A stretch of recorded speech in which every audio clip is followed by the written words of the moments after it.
I was staring at my own ideas with someone else's name on them when I realized they were trying to erase me from my own company. There it was on the conference room screen, my digital transformation proposal for lines 3 and 4, complete with my specific equipment upgrade schedule and efficiency targets.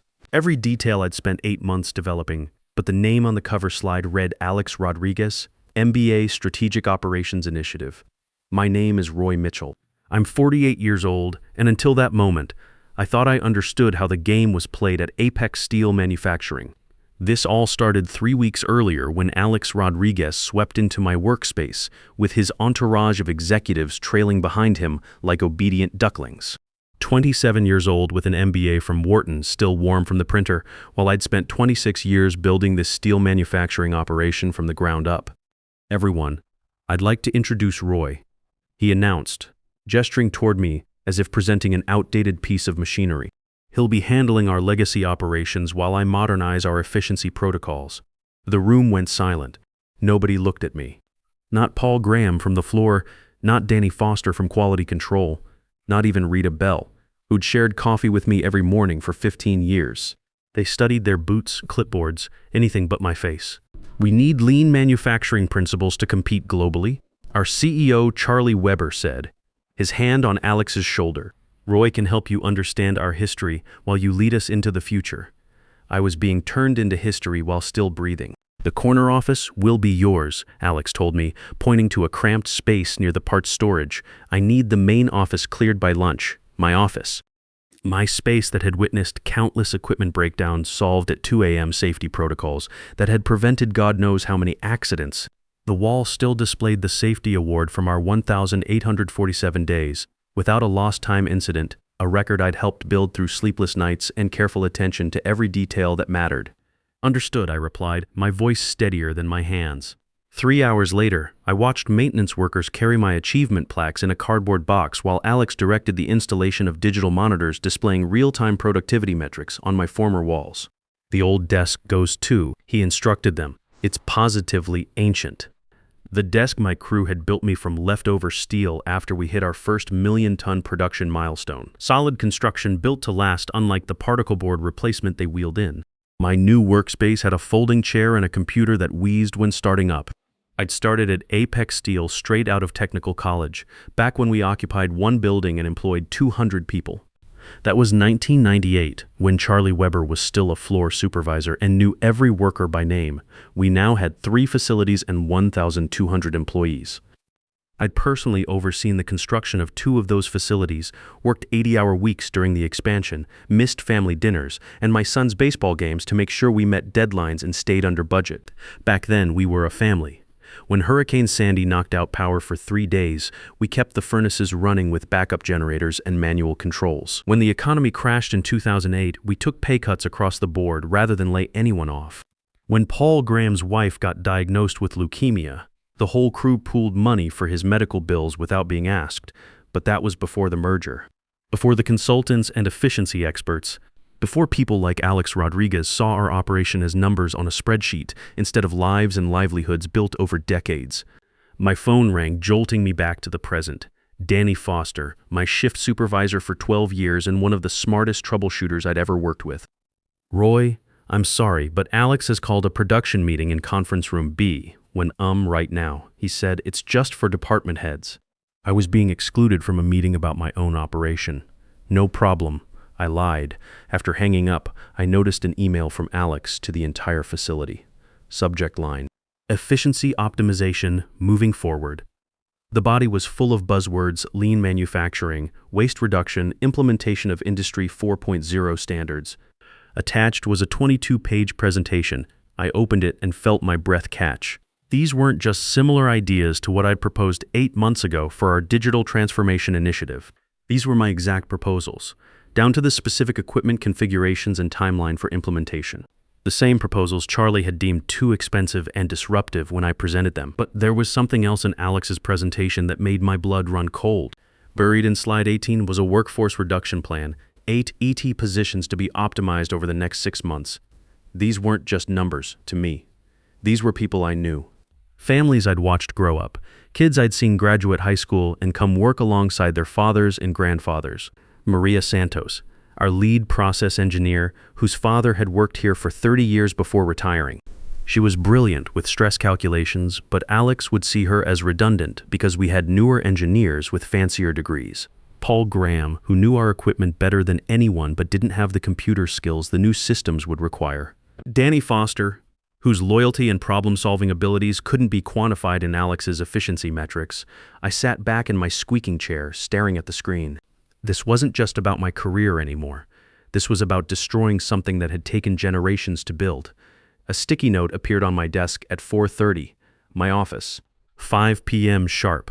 Alex, I found him leaning against my old desk, his desk now, typing on his laptop with the confidence of someone who'd never doubted his place in the world. "Sit," he said without looking up. I remained standing. Some habits die hard. He finally glanced up from his laptop, studying me with the calculating look of someone sizing up an obstacle to be removed. "Your operational efficiency proposal was well received in the executive meeting today," he said, his tone suggesting he was doing me a favor by mentioning it. "You mean my operational efficiency proposal?" His smile didn't waver.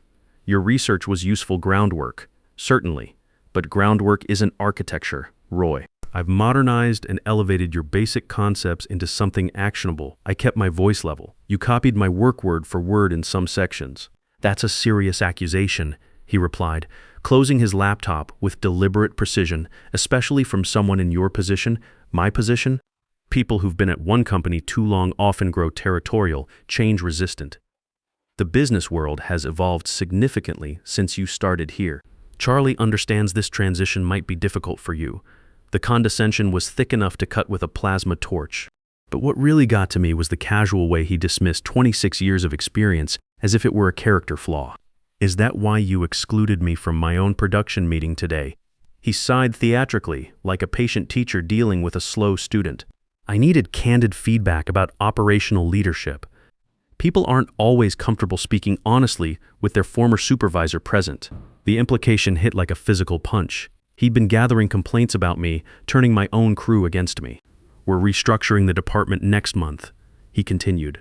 "Some positions will be eliminated, others will evolve. Your future here depends entirely on your ability to adapt to new methodologies." The threat was unmistakable, but it was the casual mention of eliminated positions that made my jaw clench. Those weren't positions to him, they were people. Real people with mortgages and kids in college and medical bills. "Is there anything else?" I asked quietly. "Yes, the Brennan Steel presentation tomorrow. I'll be handling it personally." Brennan Steel. George Brennan had been buying from us for 18 years. His company had grown alongside ours, built on relationships and trust that couldn't be quantified in a spreadsheet. George specifically asked for me to present. I spoke with George this morning. He understands the new direction we're taking. Sometimes fresh perspective is exactly what long-standing relationships need. He was systematically stripping away everything I'd built. My role, my relationships, my reputation. All the connections that made this job more than just a paycheck were being severed, one by one. "That's all," he said, turning his attention back to his laptop screen. I walked out, passing the glass-walled conference room, where my department heads still sat in their meeting. Through the windows, I could see Alex's presentation displayed on the wall monitor, minus slides full of efficiency metrics and cost reduction targets. Danny caught my eye for a split second before looking away. The guilt on his face told me everything I needed to know. Whatever Alex had told them in there had changed something fundamental. Back at my cramped desk, a new email notification appeared. Subject: Performance Improvement Plan, confidential. My stomach dropped as I opened it. A formal PIP, the first step toward termination. The document listed resistance to new methodologies, territorial behavior regarding operational changes, and difficulty adapting to evolving leadership structures. Classic HR language designed to create a paper trail. I'd given 26 years to this company. Worked through Hurricane Sandy when the power was out for 3 days, keeping critical systems running on backup power and pure determination. Skipped my father's 75th birthday to handle the emergency repair on Line 2 that saved us $2 million in downtime. Spent countless nights troubleshooting equipment failures that could have shut down operations for weeks. Now I was being pushed out by someone whose entire strategy was built on work I'd already done. I shut down my wheezing computer, gathered my things, and left without saying goodbye to anyone. In my pickup truck, I sat in the parking lot for 20 minutes, staring at the loading dock where I'd started as a floor supervisor back in 1998.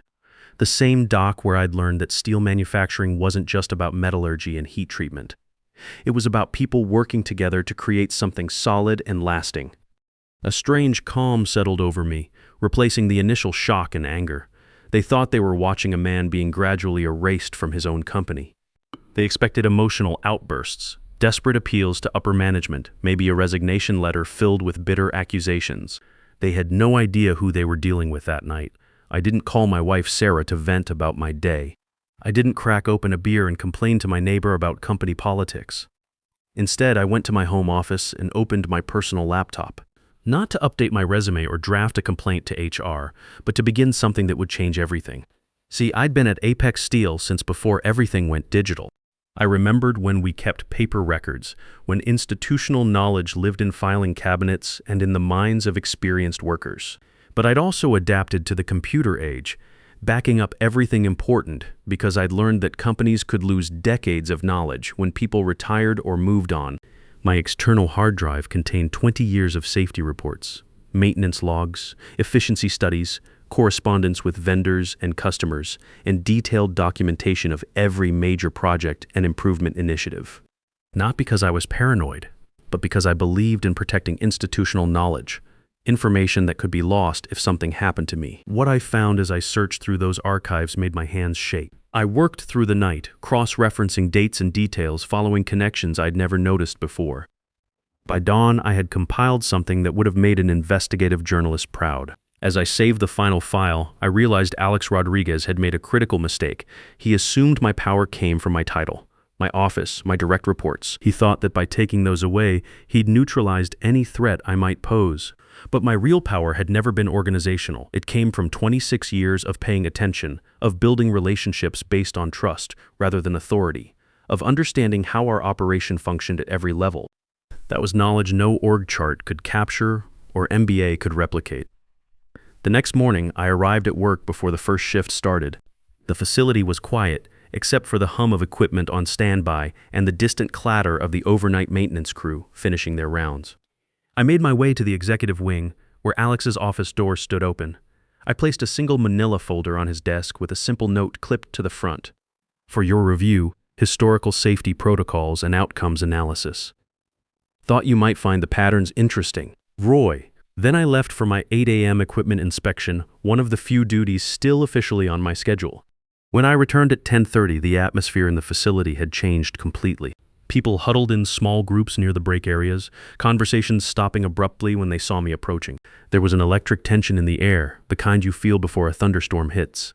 Rita Bell hurried over to me, her eyes wide with something between excitement and fear. Roy, what did you do? I shared some historical context, I replied calmly. Alex went running into Charlie's office about an hour ago, then security showed up. They're all in the executive conference room now. Now, Charlie, the legal team, even some people I don't recognize. I nodded and headed toward my cramped workspace, as if nothing unusual was happening. Aren't you worried? Rita called after me. I turned back to her with the first genuine smile I'd managed in weeks. No, Rita, for the first time in a long time, I'm not worried at all. At noon, an email arrived from Charlie's assistant that made my pulse quicken. Meeting requested. Executive conference room. Immediate. The walk to the executive floor felt like stepping into a different world. Word had spread throughout the facility that something big was happening. Eyes followed me from every workstation, some curious, others fearful. The tension was so thick you could taste the metal dust floating in the air. I found Charlie seated at the head of the mahogany conference table, flanked by our legal counsel Jack Turner and HR Director Betty Carson. Two men in expensive suits I didn't recognize sat off to the side, likely from the parent company that had acquired us in the merger.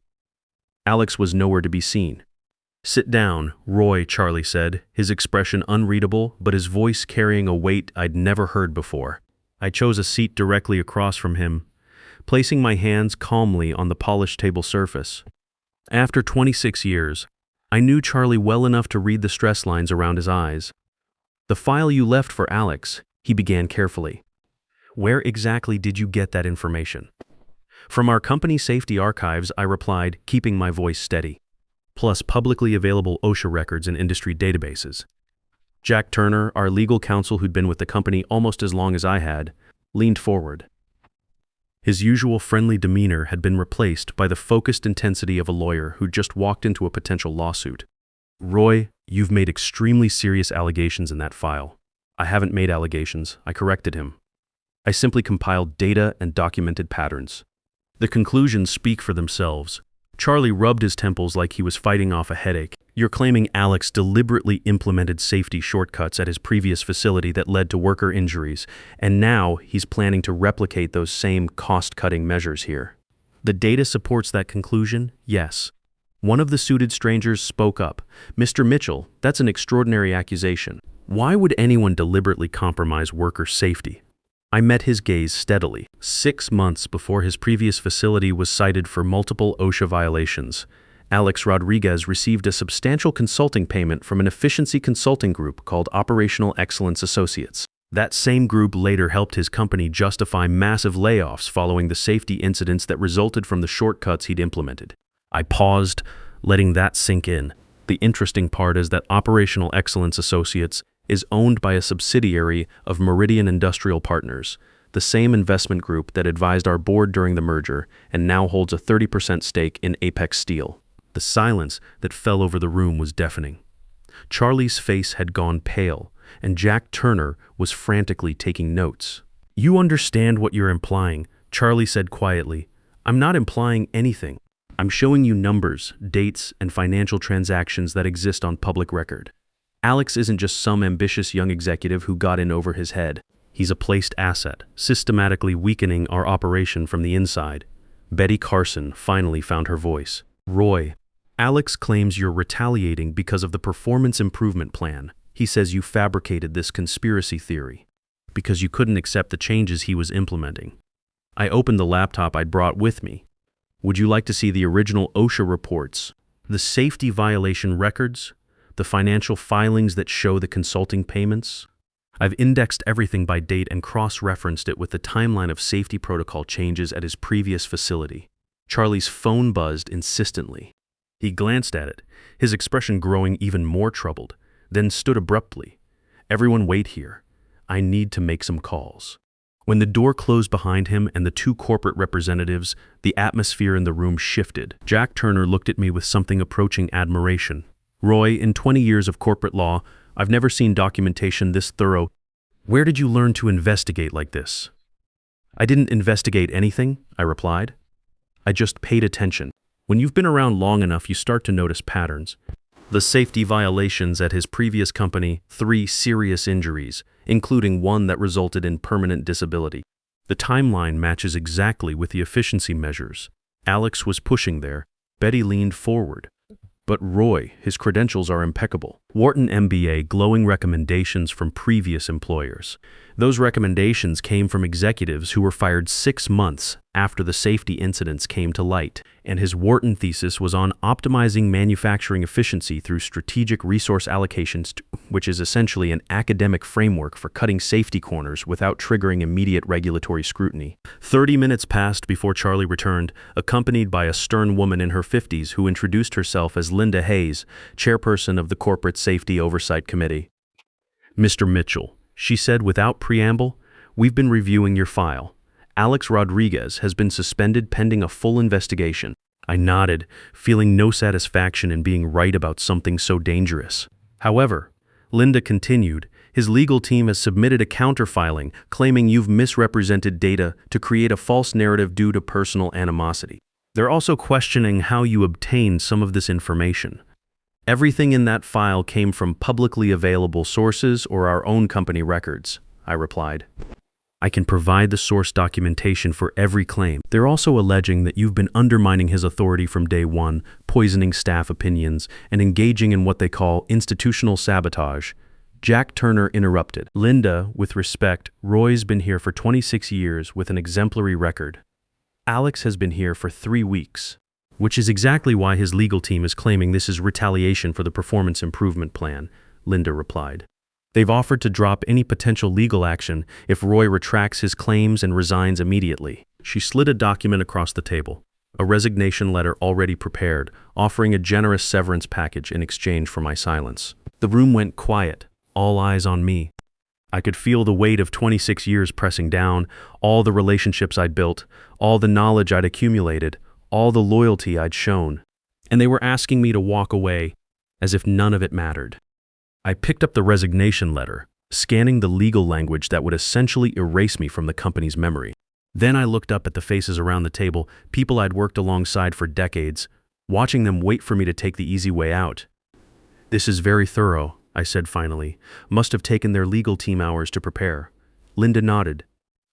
"They want this resolved quickly and quietly." I placed the letter back on the table. "Then they're going to be disappointed."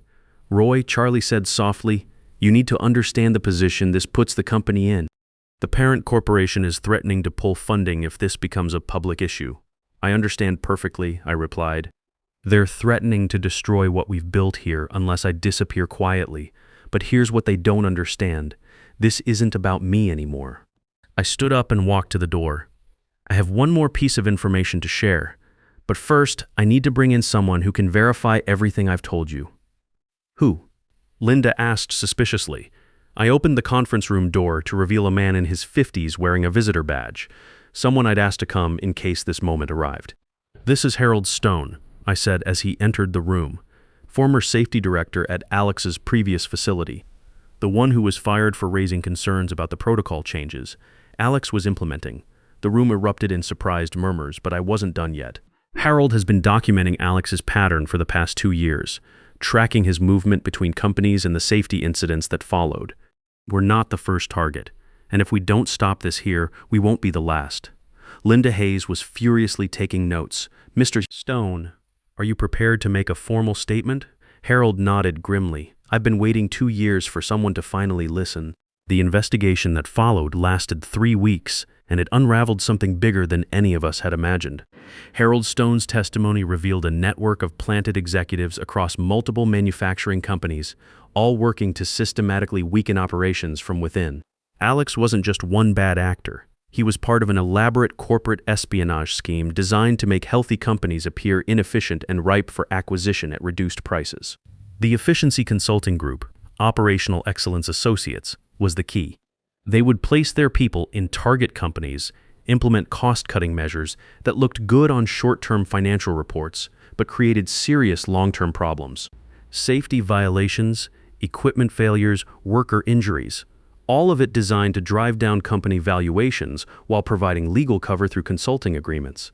When the dust settled, Alex was facing federal charges for corporate espionage and conspiracy to commit fraud.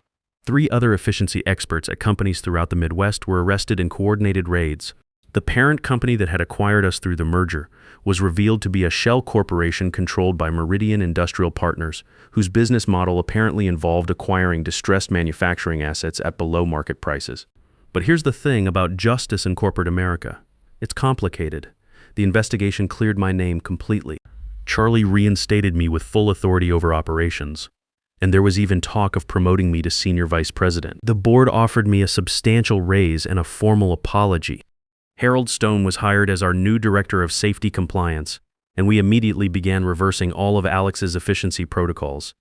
I should have felt vindicated, triumphant, even. But sitting in my restored office, looking at the safety award back on the wall where it belonged, I realized something had fundamentally changed. The experience had shown me how quickly 26 years of trust and respect could be swept aside by someone with the right credentials and the right buzzwords. How easily good people could be turned against each other when they were scared for their jobs. How institutional knowledge, the kind you can only gain through decades of experience, was valued less than a fresh MBA and a PowerPoint presentation full of industry jargon. Danny Foster knocked on my door one afternoon, about a month after Alex's arrest. He looked older than his 45 years, the stress of the past few months etched in the lines around his eyes. "Roy, I need to apologize," he said, settling into the chair across from my desk. "What Alex told us in that meeting, I should have known better." "What did he tell you?" Danny looked uncomfortable. He said you'd been making comments about the younger engineers, that you felt threatened by new technology. He played recordings of conversations taken out of context, made it sound like you were planning to sabotage his initiatives. And you believed him. For a while, yeah. I'm ashamed to admit it. But he was convincing. He made it seem like supporting him was the only way to keep our jobs secure. Danny shook his head. He knew exactly which buttons to push. I leaned back in my chair, studying my old friend. Danny, you've worked with me for 12 years. You know me better than that. I do. That's what makes this so hard to live with. Fear makes people do stupid things, Roy. When someone with an MBA and backing from corporate tells you that your job depends on their success, you start second-guessing everything you thought you knew. That conversation stuck with me for days. Danny wasn't the only one who'd been manipulated. Maria Santos had been told I was blocking her advancement opportunities. Paul Graham had been convinced I was undermining his authority with the floor crews. Rita Bell had been led to believe I was planning early retirement and trying to take people down with me. Alex had been systematic about it, identifying each person's insecurities and fears, then exploiting them with surgical precision.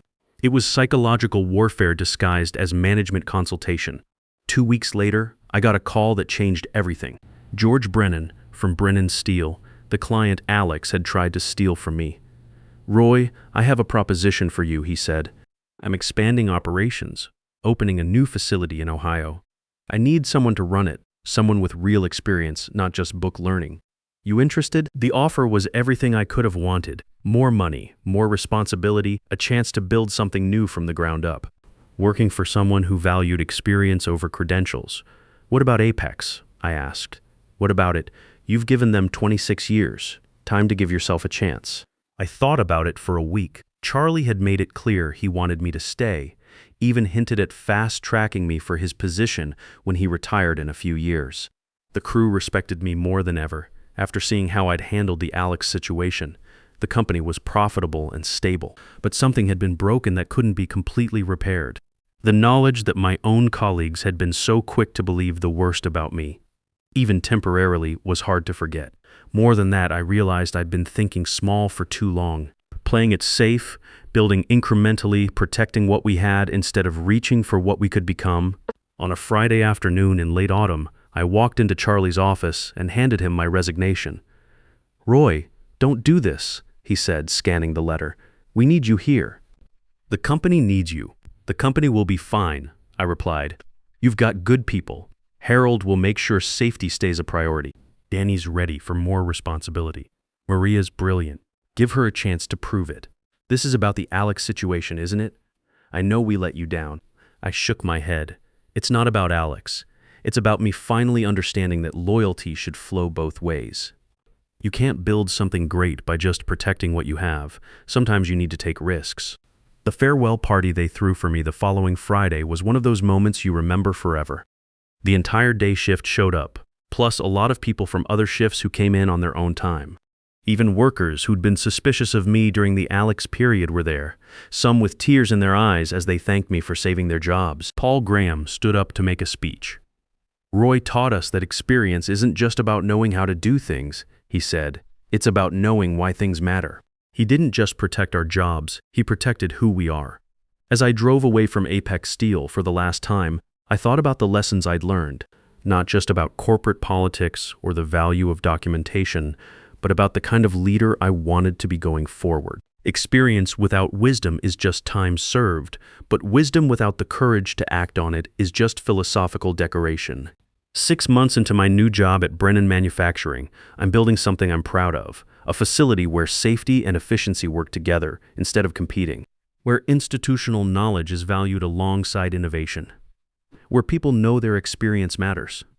Sometimes the greatest revenge isn't destroying your enemies, it's building something better than anything they could have imagined. Alex Rodriguez is facing 15 years in federal prison. His network of Planet executives has been exposed and dismantled. Meridian Industrial Partners is under investigation by multiple federal agencies, but that's not my victory. My victory is the phone call I got last week from Maria Santos, telling me she'd been promoted to chief engineer at Apex, making her the youngest person ever to hold that position. My victory is the safety record we're building here in Ohio, 400 days, and counting without a single incident. My victory is knowing that 26 years of paying attention, of building relationships based on trust rather than fear, of valuing people over processes, wasn't wasted time. It was preparation for something bigger. In the end, experience doesn't just teach you how to solve problems. It teaches you how to recognize them before they become disasters. And sometimes, if you're patient enough and observant enough, It teaches you how to turn those problems into opportunities to build something better than what came before. Real power isn't about the title on your door or the size of your office. It's about the trust you've earned and the knowledge you've gathered by paying attention when others were just going through the motions. The difference between a career and a calling isn't how long you stay in one place, but whether you use your time to build something that matters or just collect paychecks while waiting for someone else to recognize your worth.